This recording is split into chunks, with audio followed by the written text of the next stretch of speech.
Imagine discovering a plot hole so massive, it collapses the happening's entire universe. Let's dissect the scene that broke the internet.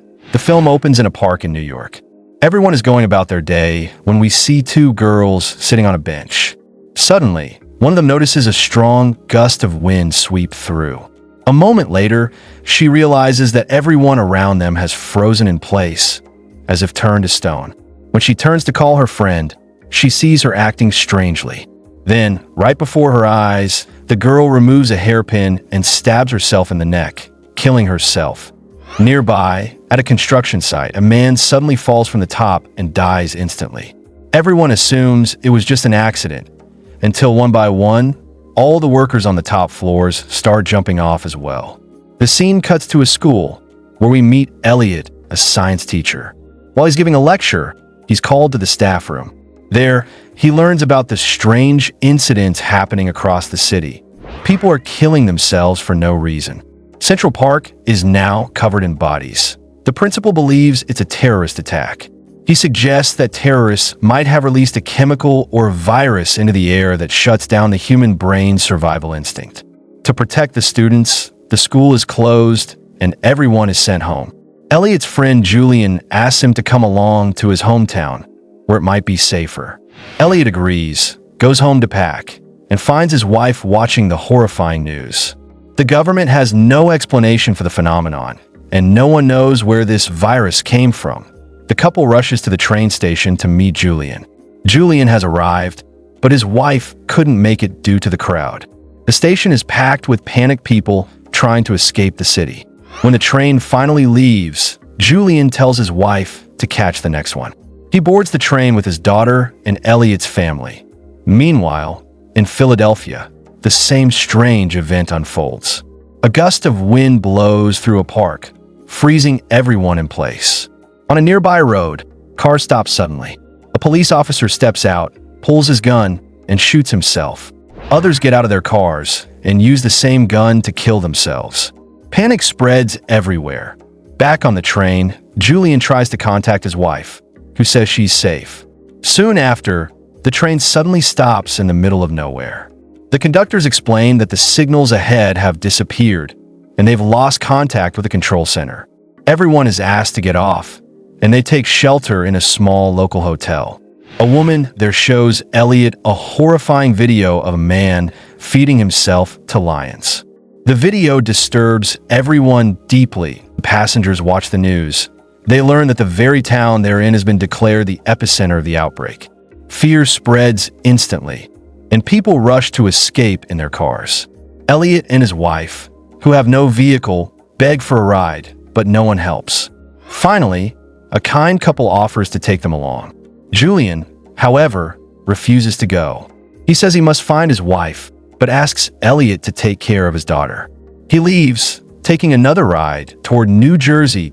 Julian's car passes through a road lined with hanging bodies. The couple driving panics, and Julian tells them to seal the windows. They do, but they forget the hole in the roof. A gust of wind blows in, signaling the virus's arrival.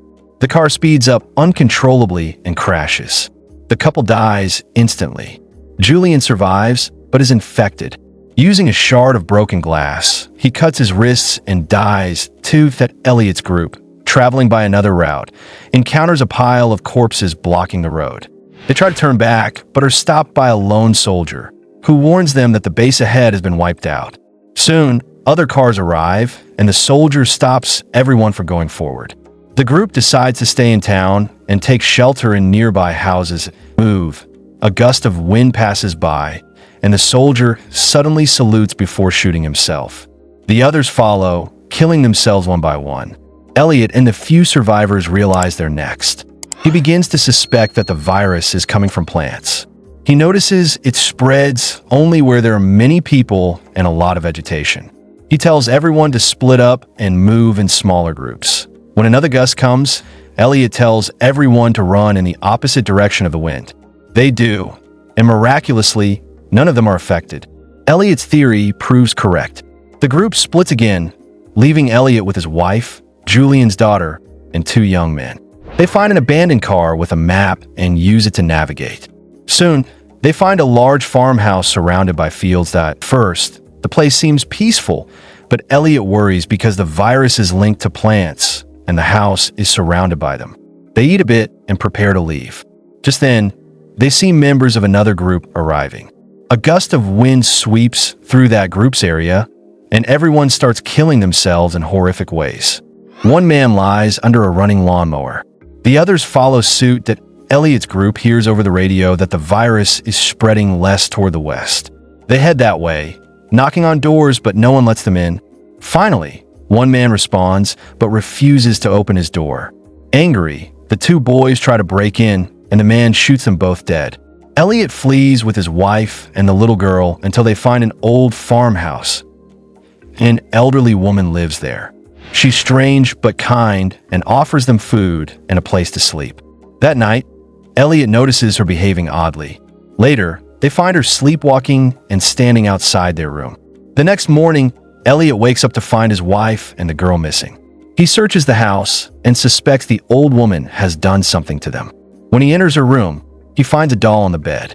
Suddenly, the woman appears behind him, yelling and accusing him of trying to rob her. Furious, she tells him to leave. Soon, the wind begins to blow again. The virus has reached her. She starts acting strangely and begins slamming her head into the window until it shatters, killing herself. Air rushes into the house, and Elliot seals the windows in panic. He hears the voices of his wife and the girl from another room. They're safe in a small shed nearby. Elliot realizes the virus is now attacking individuals, not just groups. Thinking they're about to die, he and his wife talk about their past and forgive each other. Elliot tells her he wants to die with her. She agrees and comes out of hiding. The two walk toward each other, hold hands, close their eyes, and wait for death, but nothing happens. The wind passes, and they're still alive. Later, they learn that at the exact moment they stepped outside, the virus suddenly disappeared. 3 months pass. Life in New York and Philadelphia returns to normal. Elliot and his wife have adopted Julian's daughter, and she discovers she's pregnant, bringing joy back into their lives. The film ends with a TV interview where a scientist explains that not everything in nature has an explanation. He says the event was nature's warning to humanity for destroying the environment. As the camera cuts back to a park, the same wind starts blowing again. People freeze, one boy screams, and chaos begins once more, signaling that the deadly virus has returned. The movie ends there. The supposed plot hole lies in the film's core idea. The plants release toxins, causing people to commit suicide as a defense mechanism. The problem is, the movie never explains why the plants stop attacking or how they selectively target humans without affecting animals or the environment itself. If the plants are truly responding to human destruction of nature, then the sudden end of the attacks makes no sense. Humanity didn't change overnight. The world kept functioning the same way. That means the event ending feels arbitrary, like nature just flipped a switch for no reason. So, the scene that broke the internet isn't just shocking, it exposes how the entire premise collapses under its own logic. Agree? Disagree? Watch it again, and let's start a comment civil war. And if you're obsessed with hidden movie secrets, smash that bell. Our next video might ruin your childhood.